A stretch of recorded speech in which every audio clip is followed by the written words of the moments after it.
My mom moved up to the loft after her brothers died.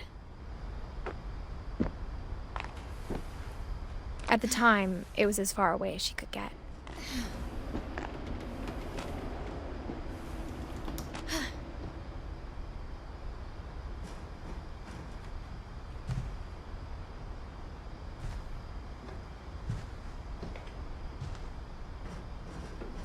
She spent a summer building houses in Calcutta, where she met my dad, Sanjay.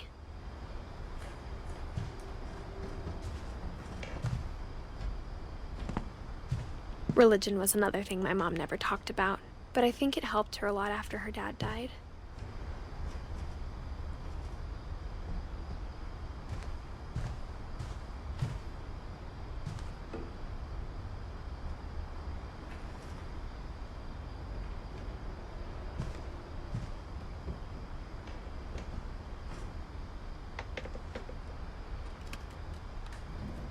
My mom moved to India a week after graduation and got a job teaching English.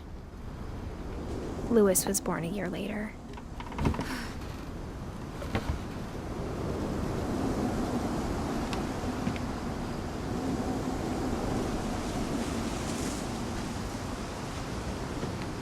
When my dad died, I don't think Mom knew where else to go. I'm sure Edie was happy to have her back. And to see kids in the house again.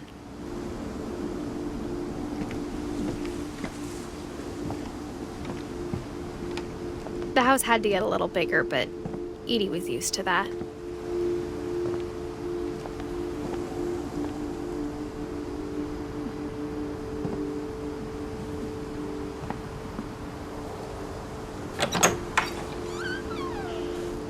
And for a while, things were good.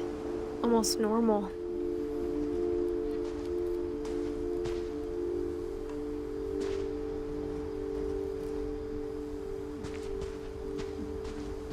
But it didn't last.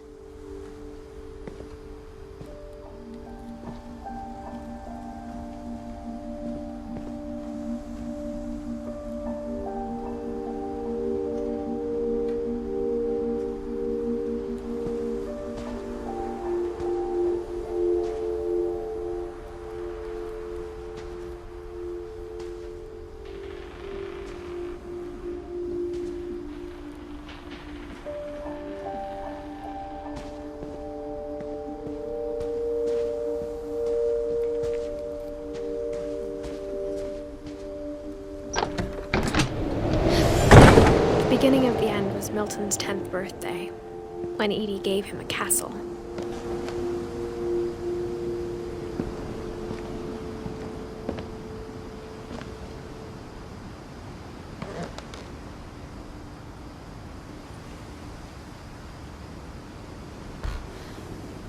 After Milton disappeared, the only thing he left behind was a room full of paintings.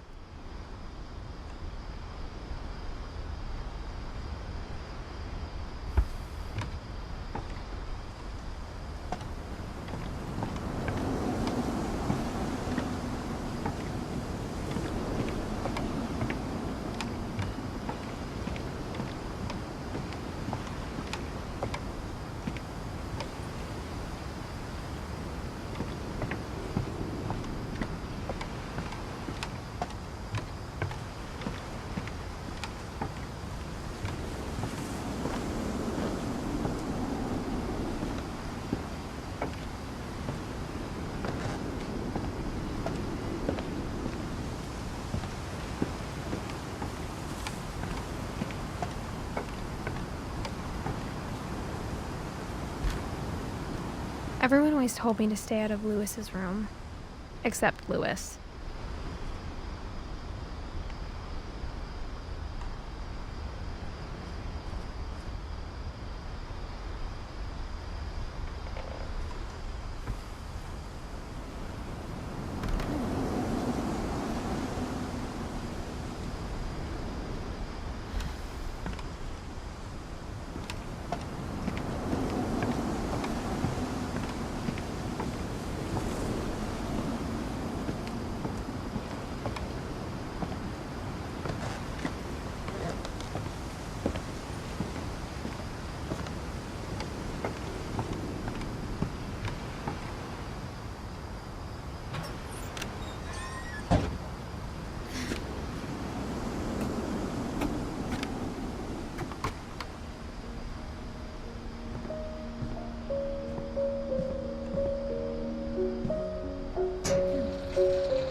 Milton Finch in The Magic Paintbrush.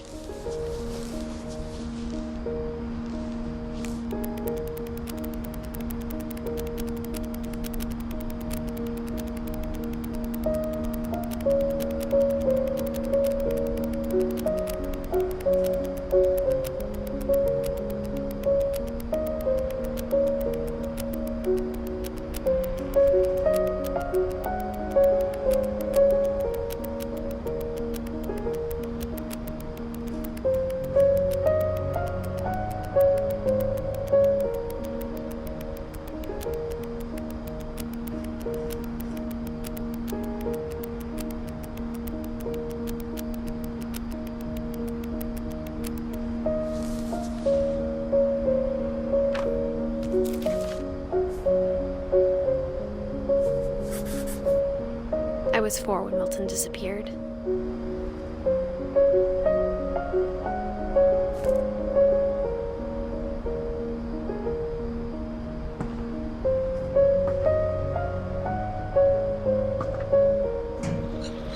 Mom spent months searching for my brother. Then she sealed the doors.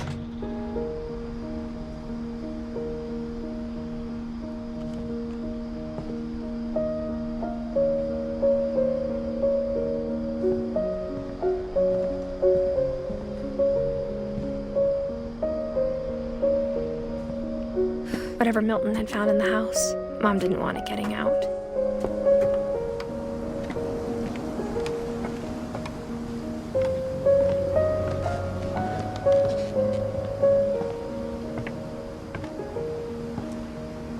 Mom definitely blamed Edie, but I think Louis blamed himself.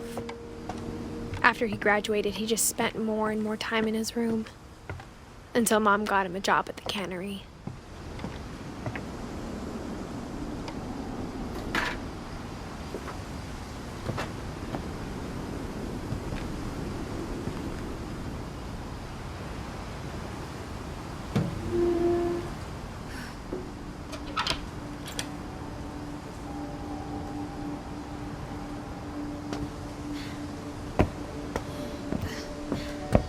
Louis's room smelled very, very familiar. That part of him lived on.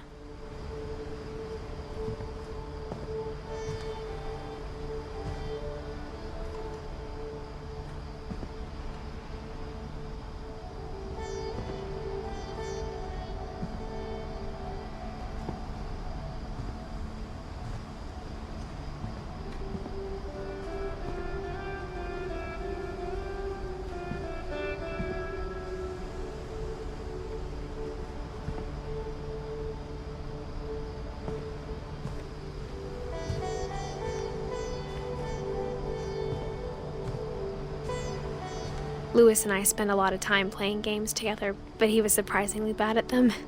He died a lot.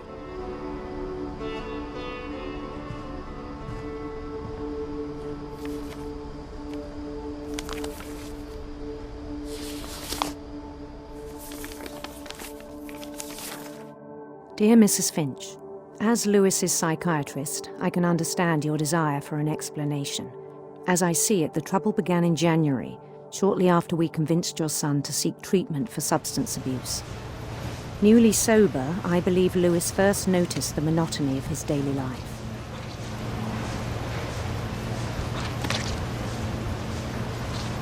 He kept working at the cannery,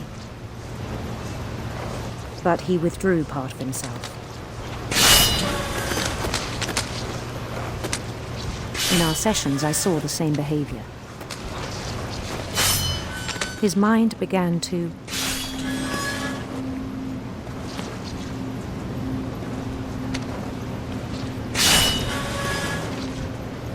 wander.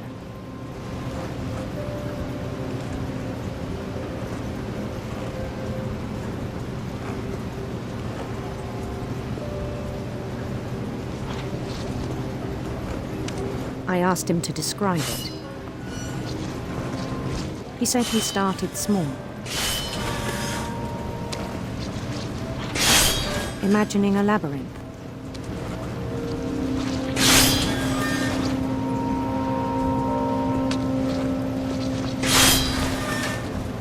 He'd feel his way about. Then something moved. Bats. And toads.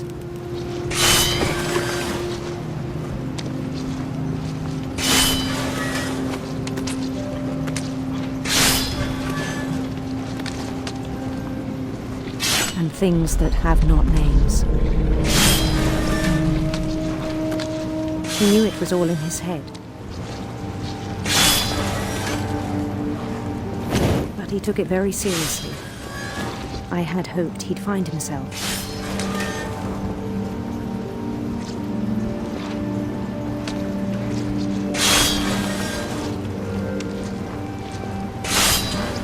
But he found something more. I worried about him then. Daydreaming at the cannery, I spoke with his boss. But he said Lewis had become a model employee. Methodical, tireless, focused.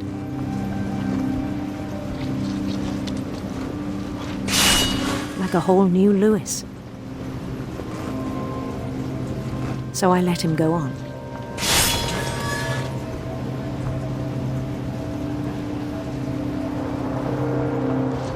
I even encouraged him.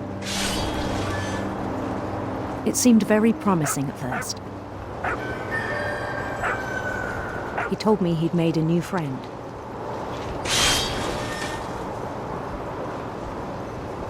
On the edge of a city he named Lewis Topia. He built the city up slowly, brick by brick. Then he made musicians.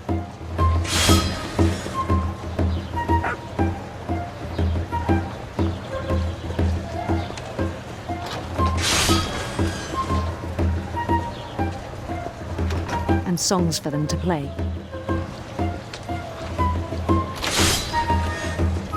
He talked about starting a band. And he was always humming something. Every day his imagination grew stronger.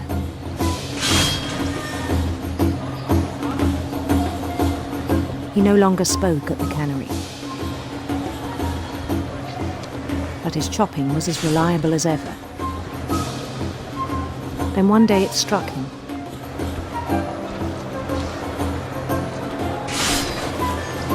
That all the cheering crowds, even the stones under his feet,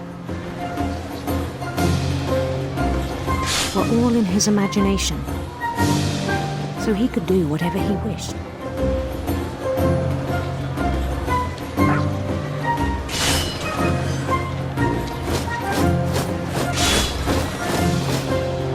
He held an election for mayor.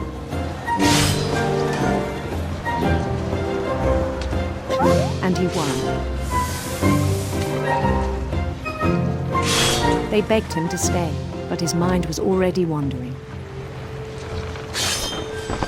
It became a game for him.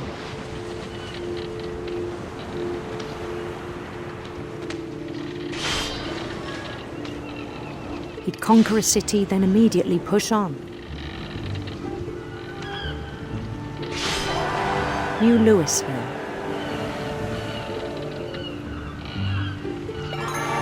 St. Louis. He started drifting away from our reality.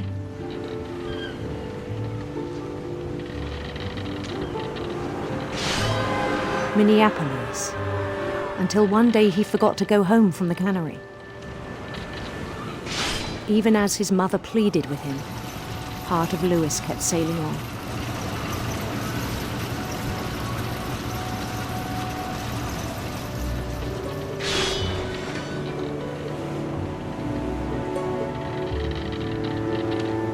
In Louisburg, he heard rumors of a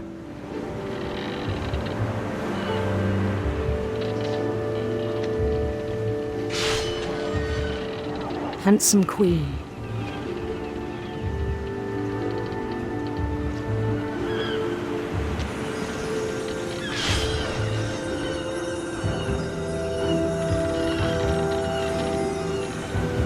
queen was on her own quest for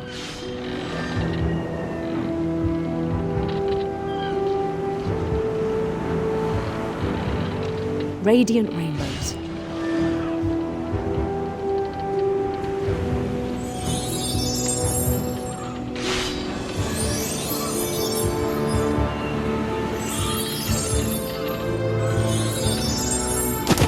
He followed the sound of her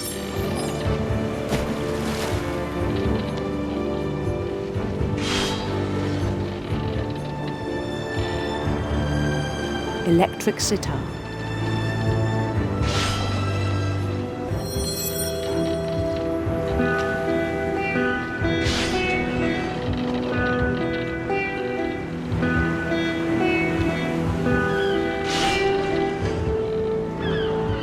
His chase led him to a golden palace east of the sun and west of the moon. Even then, his logic remained sound.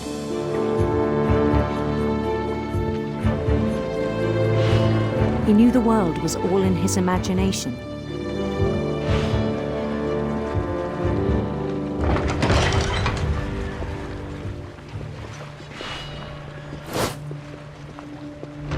But he was so proud of having created it.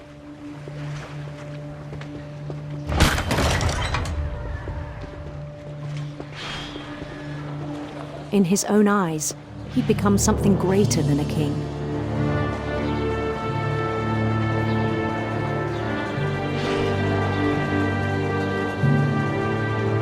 For someone who'd never known success in the real world, I think it was overwhelming. And then it struck him that the real Lewis was not the one chopping salmon, but the one climbing the steps of a golden palace.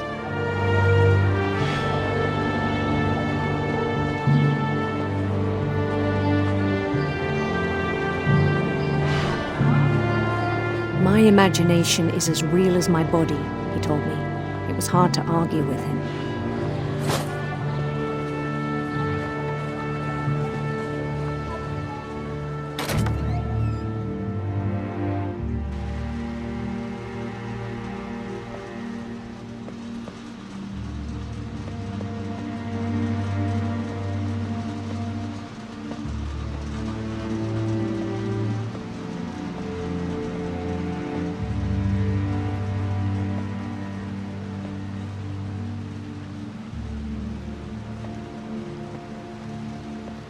Began to forget the world we know.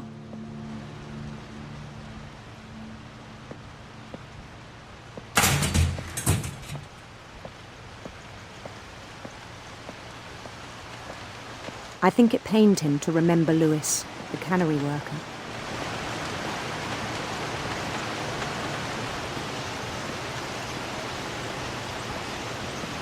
He began to despise the man with a royal contempt.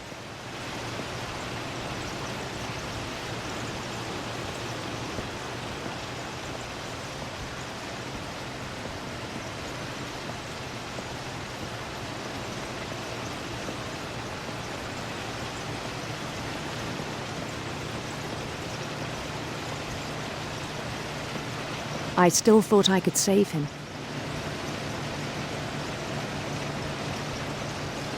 Even after he said he was being crowned king over all the lands of wonder.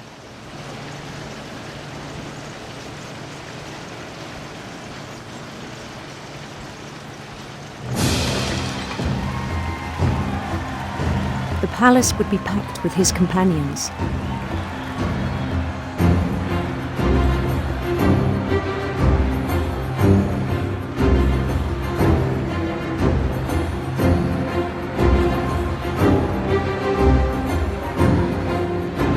Including the wise Calico who'd insisted on advising him.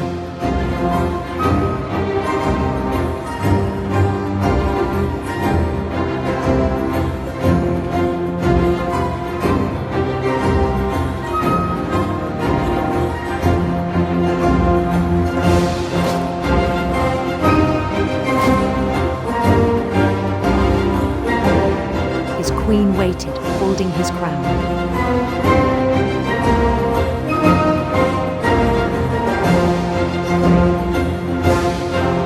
was only one thing left to do.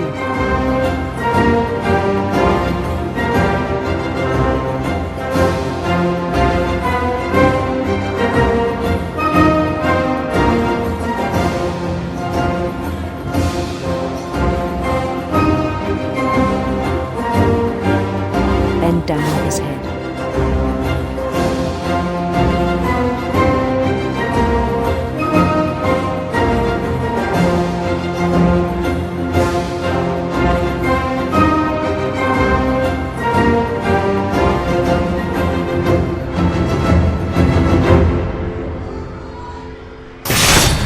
And the rest I think you know.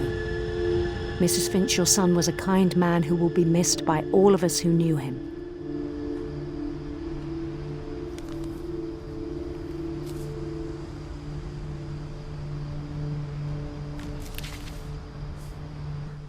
I wish you could have met him.